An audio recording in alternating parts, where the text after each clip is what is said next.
दूसरा अध्याय सांख्य योग श्लोक 68 तस्मायस्य महाबाहो निगृहीतानि सर्वश इंद्रियानीन्द्रियार्थेभ्यस्तस्य प्रज्ञा प्रतिष्ठिता।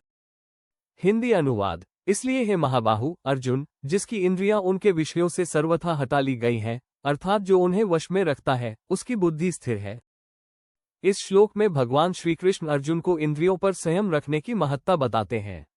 वह कहते हैं कि जिस व्यक्ति ने अपनी सभी इंद्रियों को विषयों से हटाकर नियंत्रित कर लिया है, वही वास्तव में स्थिर बुद्धि वाला होता है। पिछले श्लोकों में बताया गया कि अनियंत्रित इंद्रियां बुद्धि को विचलित कर देती हैं और व्यक्ति मोहित होकर अपने मार्ग से भटक जाता है।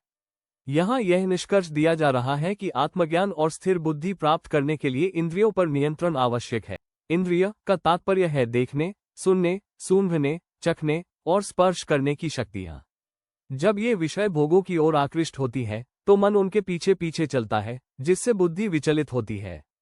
लेकिन जो साधक इन इंद्रियों को उनके विषयों से पूरी तरह खींचकर संयमित करता है, वह ध्यान, ज्ञान और आत्मस्थिरता की अवस्था प्राप्त करता है।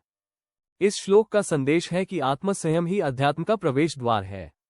इसलिए व्यक्ति को बाहरी भोगों से विरक्त होकर अंतर्मुखी होना चाहिए। संयमित इंद्रियां ही स्थिर और निर्मल बुद्धि का मार्ग प्रशस्त करती हैं।